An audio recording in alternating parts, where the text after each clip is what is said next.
Assalamualaikum warahmatullahi wabarakatuh. Oke, kita akan coba bahas ya di pertemuan perdana ini di mata kuliah gejala medan tinggi ya, sesuai dengan silabus. Kita akan membahas halaman 1 sampai dengan halaman 9 ya. Buku peralatan tegangan tinggi ya. Nah, ini saya sampaikan dalam bentuk video supaya mungkin lebih jelas ya. Jadi Anda tinggal tonton nanti video ini sampai selesai. Baik ya, kita masuk ke halaman 1.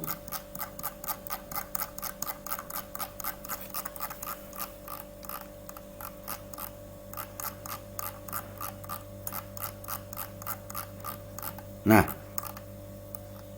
kita bahas masalah gejala medan di gardu induk. Tapi sebelum itu saya mau jelaskan dulu apa yang dimaksud dengan gejala medan itu. Ya, gejala medan berarti kita ingin mempelajari tentang pengaruh medan listrik. Jadi medan di sini adalah medan listrik. Seperti yang kalian dapat di kuliah dasar elektromagnetik waktu itu, bahwa medan listrik itu ya, jadi ini singkat cerita aja, itu medan listrik itu diakibatkan oleh adanya keberadaan tegangan listrik atau potensial listrik. Nah, di mana terjadinya medan listrik itu? Begitu pertanyaannya. Medan listrik itu terjadi pada celah antara dua buah elektroda ya. Jadi terjadinya pada celah antara dua elektroda. Jadi kalau saya ilustrasikan di sini ya, ini ada busbar ya, ya. Ini anggap elektroda bertegangan. Nah, maka di antara celah itu maka ada medan listrik, ya.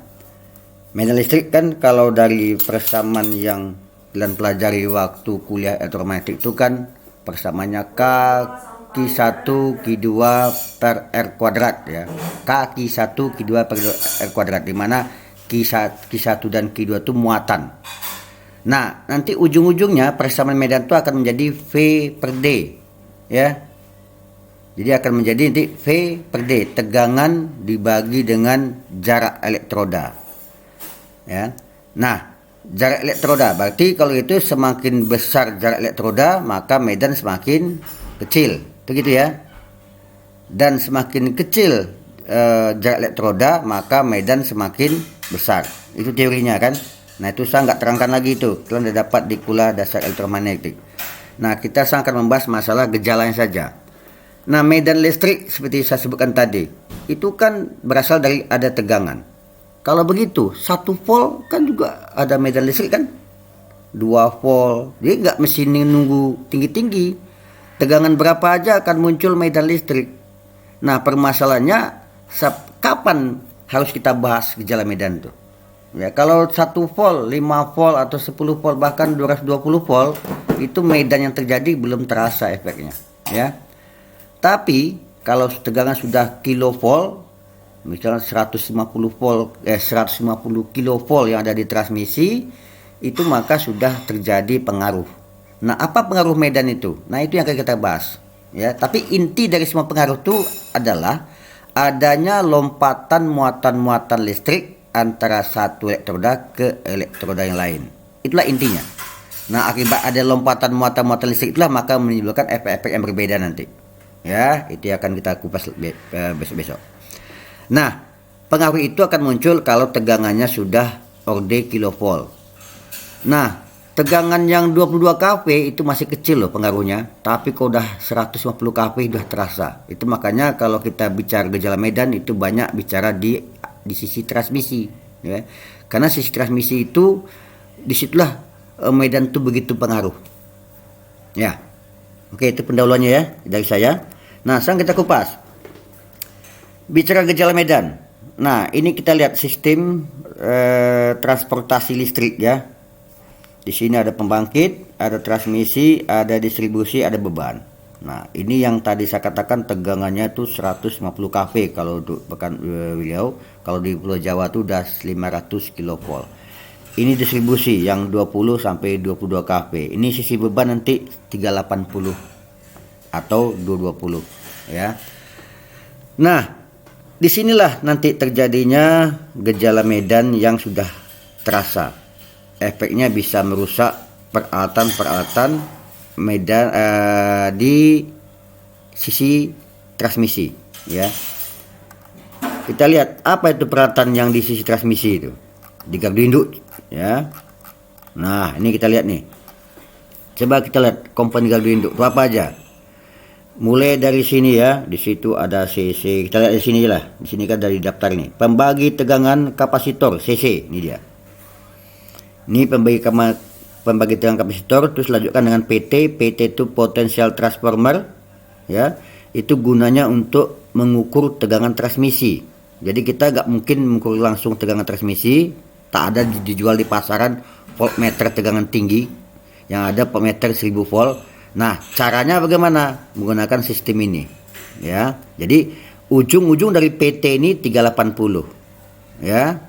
Atau 100 volt atau berapa belah, terserah di settingnya, tapi ujungnya tegangannya sudah tegangan 0 sampai 1000, ya. Di sini 150 kV. Ini mekanisme untuk mengukur tegangan tinggi. Nah, di sini kalau kita lihat di komponen CC ini, berarti kapasitor 2 ini itu akan terpapar medan yang tinggi. Ya, akan terpapar medan tinggi nih. Berarti dibutuhkan sini isolasi, karena untuk menangkal tadi medan tadi, mengurai efek medan dibutuhkan isolasi nanti. Berarti ini jadi perhatian penuh nih di sini. Nah, sementara di PT yang mana yang berpengaruh? Tentu sisi primer kan. Sisi primernya terhubung dengan ini yang tegangan transmisi yang dibagi oleh kapasitor itu masih cukup tinggi. Tapi di sisi sekundernya 380 itu tidak lagi terpapar medan tinggi. Nah, kita lihat lagi LT. Apa nih LT nih? Itu filter frekuensi tinggi. Itu untuk mencegah adanya interferensi ya, bisa untuk komunikasi supaya jangan berinterferensi, maka digunakan filter LT. Nah, LT ini saya perhatikan, ini kan juga dilalui oleh tegangan 110 kV juga kan, makanya ini terpapar medan tinggi. Apalagi coba kita lihat secara pemisah DS. DS ini kan juga akan terpapar medan tinggi, ya kan? Nah, DS itu dengan CB sama nih, sama. Ini sifat-sifatnya saklar ini. Pertanyaan saya, saat kapan DS ini akan terpapar medan tinggi? Ya, ini DS. Apakah ketika dia saklarnya menutup atau ketika membuka? Coba. Nah, dari logika saya tadi yang saya terangkan bahwa medan itu akan timbul di antara elektroda, yang antara dua elektroda, maka CB atau DS ini terpaparnya ketika apa? Ketika switchnya membuka. Karena ketika itulah adanya elektroda yang berhadapan. Kalau dia ketika nutup, nggak terjadi medan, karena arus listrik ngalir. Ya, jadi DS ini berbahayanya ketika kapan? Ketika dia membuka. Demikian juga CB. CB ini berbahayanya atau terpapar medan ketika dia membuka, bukan ketika menutup. Paham ya? Karena sesuai medan itu akan muncul di antara dua elektroda bertegangan. Antara dua elektroda berarti berhadapan, ada celah. Nah, celah kalau di CB atau DS terjadi ketika dia membuka. Jangan lupa itu. Nah, kemudian CT. CT ini current transformer gunanya untuk mengukur arus. Ya, untuk mengukur arus. Jadi tidak ada di pasar jual ampermeter yang besar, yang ada ampermeter 0 sampai dengan 10 ampere aja atau 100 ampere. Makanya digunakan CT biar bisa mengukur arus yang besar-besar.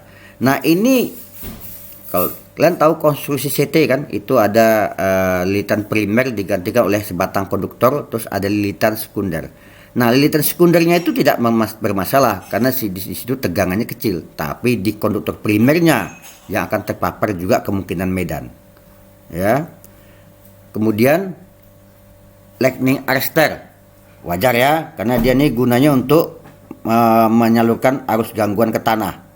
Ini sudah dirancang untuk bisa menampung medan yang besar. Terus TD apa tadi ini? Trapodaya. Nah, jelas nih trapodaya. Tapi lihat juga trapodaya di mana. Andai kata misalkan kalau ini transmisi, misalkan ini distribusi, misalkan ya, ini misal distribusi, yang sisi sini misalkan transmisi, maka yang belitan di sisi transmisi itu akan terpapar medan tinggi karena 150 kV. Sementara di sisi tengah rendah 22 kV medannya kecil, tidak begitu pengaruh. Apalagi kalau 380.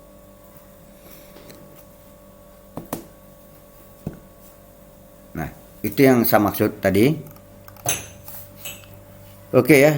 Jadi kalian sudah tahu di mana area-area yang terpapar medan tinggi. Sekarang kita lihat sistem isolasi peralatan tegangan tinggi. Nah, ini rumus yang sebutkan tadi nih. E V per S. S ini jarak. Kalau saya katakan D, di buku ini katakan S, tak masalah. Nah, di sini kita lihat bagaimana cara mengatasi ya medan yang tinggi. Nah, di sini direkomendasikan memakai sistem isolasi. Jadi untuk mengantisipasi, bukan antisipasi ya, untuk mengurangi efek medan itu adalah menggunakan isolasi. Tidak ada cara lain. Artinya apa? Artinya di celah antara elektroda itu harus dikasih isolasi. Ya. Jadi dua elektroda berdekatan, ada celahnya dikasih isolasi. Dengan dikasih isolasi, nanti celah itu bisa makin dipersempit. Ya, jadi kalau tidak pakai isolasi mungkin celahnya besar, panjang. Katakan dua buah kawat yang berjajar nih, ya, dua kawat transmisi berjarak 1 meter itu dalam keadaan telanjang. 1 meter, ingat ya, misalkan aja nih 1 meter jaraknya dalam keadaan kabel telanjang. Tapi andai kata kabel itu dibungkus pakai isolasi, jaraknya mungkin cukup 50 cm atau 10 cm aja. Ya, artinya dengan ada isolasi itu bisa memperdekatkan kedua elektroda tadi, ya. Itu. Nah, sekarang kita lihat lagi, ini contoh isolasi ini. Kalau dari penjelasan di sini kalian bisa baca bahwa semakin besar isolasi, ini nampak ya, sini pendek, ini panjang, maka wajar saja yang makin panjang nih berarti tegangan yang bisa di cover adalah makin besar. Tentu ini medan 110 kV dengan medan 35 kV beda pasti ya. Yang ini medannya besar, berarti itu diatasi dengan isolator sepanjang ini 1, 2, 3, 4 mm ini misalkan. Sementara yang 35 kV cukup dengan isolator sepanjang 492 mm saja. Nah, ini gambarannya. Jadi dari sini betapa kita bisa tahu bahwa di sistem transmisi, di gardu-gardu transmisi itu nanti peralatan yang dominan ya. Peralatan yang dominan atau biaya-biaya kos yang dominan adalah biaya-biaya isolator. Isolator ini bukan barang murah, ini termasuk barang mahal. Nah, bagaimana caranya supaya kita bisa menghemat pemakaian isolator ini? Ya, terkait dengan rumus ini. Nah, ini ada satu ilustrasi ini. Berarti kita butuh satu pengaturan ya. Penataan medan dulu. Kita tata medan nih. Ini ada di sini. Jadi sebelum kita merancang isolator yang dipakai, kita coba pelajari dulu. Kita tata dulu susunan elektrodanya. Ketika didapat susunan elektrodanya yang minimal, barulah kita buat isolatornya. Ini ada kasus contoh dalam menata. Ya, perhatikan nih. Tapi mungkin lebih jelas gambar saya lah. Coba saya akan tampilkan gambar saya. Ini contoh ya. Ini ada 2 buah bus bar. Tahu kan 2 bus bar? Ini bus bar pertama disusun cara begini. Bus bar kedua disusun cara begini. Oke, nampak ya? Ini cara tegak, ini cara datar.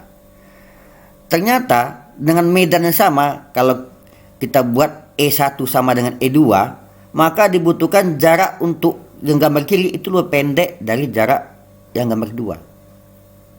Perhatikan ya. Dengan nyusun begini, cara tegak, ini medannya yang terasa cukup tinggi nih, maka di jaraknya makin jauh.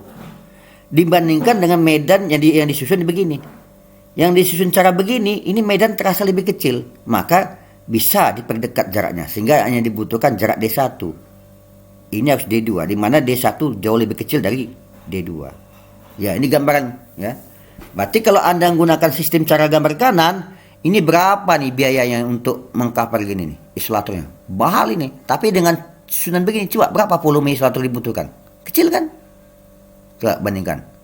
Ini segede ini loh volumenya. Ini cuma segini. Ya inilah gambaran. Artinya sebelum kita memulai memasang isolator, kita tata dulu. Kita susun dulu bagaimana sebaiknya supaya medan yang muncul itu kecil. Nah, setelah itu barulah kita kasih isolator. Nah, ini kan gunakan isolator udara ya. Andai kata digunakan bahan benda fisik, plastik atau keramik, ini mungkin jarak D1 bisa diperkecil lagi nih mungkin. Ini kondisinya kan memakai isolator udara ya. Kalau pakai bahan-bahan isolator yang fisik mungkin lebih kecil lagi nih. Oke, itu ya. Jadi intinya apa? Sebelum memakai isolator, tata dulu susunannya. Kemudian ini cara pertama ya, gunakan isolator. Bagaimana untuk mengatasi medan yang besar. Cara lain. Nah, ini dengan memakai apa nih? Perisai. Jadi menambahkan elektroda perata tegangan. Seperti ini. Ini gambar ini. Ini dia. Perata tegangan. Ada yang dalam, ada di luar. Maksud perata tegangan itu begini. Contoh kalau saya balik ke gambar gambar saya ini. Ini medan yang muncul di antara ruang ini bisa aja nggak sama. Bisa jadi di sini terasa lebih besar, di sini terasa lebih kecil. Nggak sama.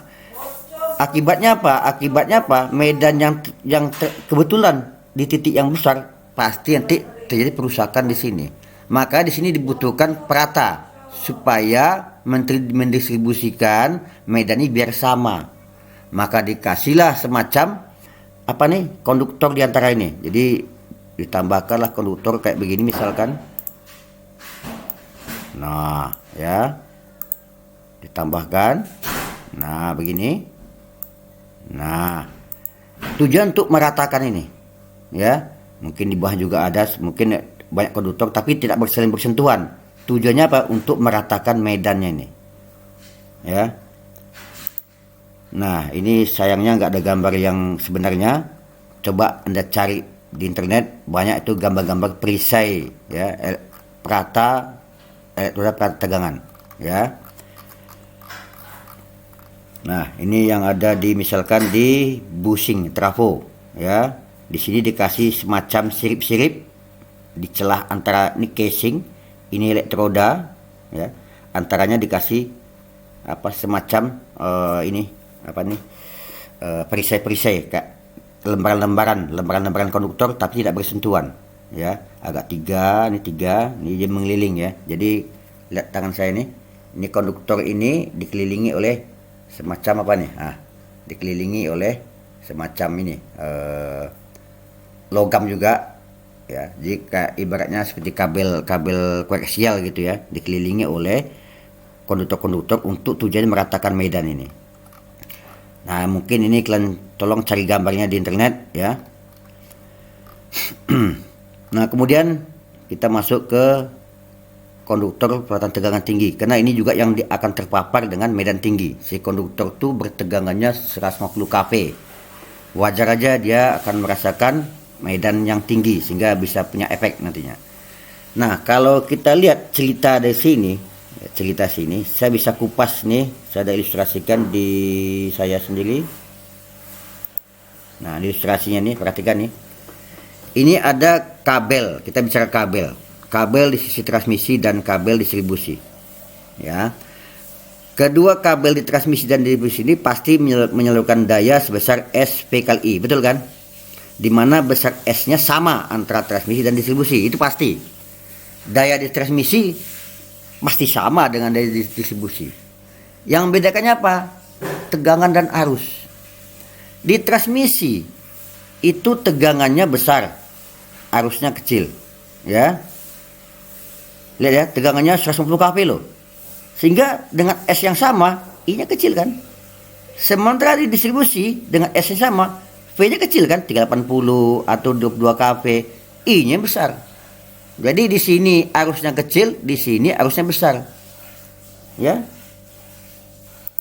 Nah, di sini dijelaskan ya, bahwasanya ada sedikit penyimpangan dalam teorinya.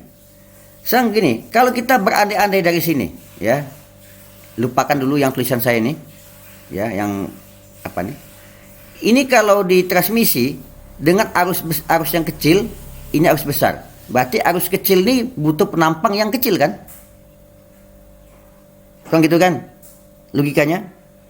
Di distribusi arusnya besar, berarti butuh penampang yang besar kan? Berarti bayangkan kabel distribusi itu lebih besar dari kabel di transmisi.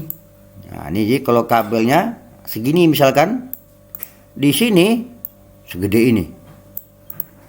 Ini logikanya. Kenapa? Karena arus di transmisi lebih kecil daripada arus di distribusi. Berarti kita bisa bayangkan, kalau gitu Pak, di transmisi kecil dong dibutuhkan kabelnya. Betul. Tapi nyatanya nggak begitu. Ngapa? Ada faktor panas. Ingat, andai kata misalkan kabel transmisi itu kabel yang sama dengan kabel distribusi yang dibungkus, misalkan diisolasi. Apa akibatnya? Ini andai kata ini diisolasi, misalkan ya, saya kasih gambar lagi. Nah, ini diisolasi. Ya. Nah, isolasi ini berarti mengurung si konduktor, ya. Ini juga diisolasi misalkan ya. Nah, isolasi ini akan mengurung si konduktor. Nah, isolasi ini penghantar panas yang buruk, sehingga panas dari konduktor ini tidak akan kemana-mana. Dia makin memanasi inti dari si konduktor ini. Akibatnya konduktor tambah panas. Nah, kalau dibiarkan ini bisa terbakar. Nah, apa jalan keluarnya? Ya, apa jalan keluarnya kalau gitu? Supaya si konduktor tetap dingin, tak sepanas kalau dibuat begini. Karena ini dibungkus, karena panas nggak keluar, sehingga dia memanasi diri sendiri. Maka jadilah dibikin konduktornya juga gede, nyaris sama seperti konduktor di mana? Di distribusi. Nah, ini isolatornya.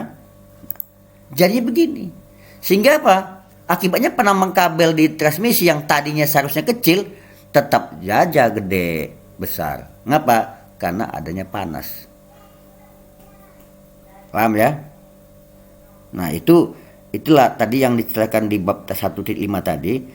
Kalau seharusnya transmisi itu dengan arus kecil, kabel cukup kecil, nyatanya karena adanya panas yang terkurung, sehingga terpaksa juga kabel transmisi dibikin gedenya atau besar sama dengan di distribusi. Ya. Ini ya penjelasan untuk 1.5 ini. Nah, kemudian yang 1.6 tentang sistem pendinginan ya. Nah, ini kita tahu bahwa adanya isolator itu tentunya menghambat panas ya, tadi saya bilang. Berarti perlu suatu sistem pendingin. Misalkan ini kabel ya. Ini kabel didesain sedemikian rupa, tengahnya kosong. Nanti tengah jadi yang dipakai cuma di sini, di pinggirnya aja, di kulitnya aja nih. Tengahnya diisi oleh gas pendingin, minyak kah atau apa, atau fluida pendingin. Ya, atau bisa juga nanti di tengah ini dikasih kabel lagi, kabel intinya di tengah. Itu tergantung desainnya. Tapi yang jelas ada sistem pendingin. Nah, ini hanya berlaku untuk kabel-kabel yang berselubung, kabel-kabel transmisi yang berisolasi. Nah, bagaimana kenyataan di lapangan? Coba kalian lihat. Kalau kalian jalan dari Pekanbaru ke Bangkinang tuh, gimana kabel transmisi itu? Kabel berisolasi apa enggak? Siapa yang tahu? Itu rata-rata kabel telanjang. Jadi kalau kabel telanjang, ya, andai kata digunakan kabel telanjang, kurang berlaku lagi yang begini. Bisa dibikin kecil. Kenapa? Panasnya sudah tersebar ke udara luar. Ya. Jadi ini hanya berlaku kalau kabelnya kabel berselubung. Tapi kalau kabel telanjang tidak berlaku. Ngapa? Karena panasnya sudah bisa diekspor keluar ke udara. Nah, itu ya. Nah, kemudian di trafo juga ada sistem pendingin menggunakan minyak. Minyak itu fungsinya selain juga mengisolasi juga sebagai pendingin, ya. Ditambah lagi casingnya, ya. Casing dirancang sedemikian rupa, bahkan ada sirip-sirip. Kalau kalian lihat kan, itu guna untuk mencegah panas akibat bekerjanya sistem isolasi. Makanya kalau kalian lihat trafo kan itu sirip-siripnya banyak, itu sebagai kayak heatsink ya, sebagai transfer panas ke udara. ya. Terus ada minyak lagi dalamnya. Nah, itu panasnya kan akibat juga, salah satunya akibat kerjanya sistem isolasi. Oke, ya, lebih kurangnya kalian baca nanti, kalian cari di internet. Kemudian penyambung tegangan tinggi. Nah, penyambung tegangan tinggi. Ini aspek di tegangan tinggi. Sekarang saya mau tanya, kalau kalian menyambung kabel di rumah kalian yang tegangan 220, gampang nggak? Gampang nyambung kan? Tinggal kupas, tinggal dipilin-pilin kabelnya, sambung. Tapi kalau tegangan tinggi tidak bisa cara begitu. Tidak ada sistem pilin-pilin sini. Karena celah sesedikit manapun, sentuhan yang tekanannya kurang itu bisa bermasalah. Ya. Kalau kalian menghadapi tegangan rendah, senggol dikit aja kabel itu udah terhubung. Tapi kalau tegangan tinggi tak bisa itu. Butuh gaya besar biar dia betul-betul menyatu. Jadi tekanan tangan kalian tidak akan bisa mewakili yang seharusnya diminta oleh penyambungan tegangan tinggi. Maka dibuat khusus, ya. Ini contohnya. Jadi ini udah sistemnya tersendiri. Enggak ada lagi kita buat kabel kemari dengan tangan, tapi sudah dibuat mekanismenya menyatu. Begitu ini diputar di trafo, udah terhubunglah kemari. Jadi penyambungan tegangan tinggi itu umumnya menggunakan klem, ya. Klem atau yang klem press, ya. Klem yang dipres. Jadi itu udah mantap hubungannya, bukan lagi tekanan tapi dipres sampai menyatu dia. Itulah cara menghubungkan kabel-kabel tegangan tinggi. Nah, kemudian ini alat pelindung peralatan tegangan tinggi, ya. Tadi terkait isolator, bahwa tegangan tinggi di peralatan tegangan tinggi itu banyak, ya. Di sini ada beberapa level. Tegangan tinggi kena petir, tegangan tinggi kena adanya gangguan. Nah, semua tegangan tinggi itu di ranking mana yang paling besar, segitulah ukuran isolasinya. Jadi ukuran isolasi untuk pelindung peralatan tegangan tinggi itu berdasarkan pada tegangan tertinggi yang mungkin terjadi. Itu patokannya. Jadi kalau di sini dianggap tegangan petir itu lebih tinggi, impuls petir lebih tinggi, maka tegangan petir lah yang menjadi patokan dari pelindung trafo ini, ya. Jadi bukan 150 kV. Jadi 150 kV kan itu normal, tapi tegangan petir itu bisa lebih lagi berapa kali lipat itu besarnya. Makanya patokannya bukan lagi tegangan 150 kV di trafo, tapi tegangan petir yang menyambarnya. Nah, dari sini kita semakin sadar bahwasanya belanja isolator di gardu transmisi itu jauh lebih besar, ya, mahal. Jadi makanya di gardu transmisi itu dibutuhkan kecerdasannya lebih untuk menata bagaimana pengaruh medan itu bisa kecil seperti yang saya ilustrasikan tadi. Oke, baik, ini pemutus daya kita akan kupas pada pertemuan berikutnya. Sampai di sini saja. Silakan kalau ada pertanyaan coba bisa ditanyakan lewat komen atau coba diskusikan di grup WA yang telah dibentuk. Jadi grup WA itu, grup forum diskusi itu diperuntukkan untuk Anda membahas-bahas masalah yang belum dipahami, ya. Nah, gunakan juga grup WA tersebut untuk kalian berdiskusi manakala ada tugas-tugas. Silakan diskusi, silakan saling contoh, tak masalah. Yang penting kalian bisa memahaminya. Jadi gunakan grup itu. Baik, saya sudahi aja pertemuan kita hari ini. Terlebih kurang mohon maaf. Assalamualaikum warahmatullahi wabarakatuh.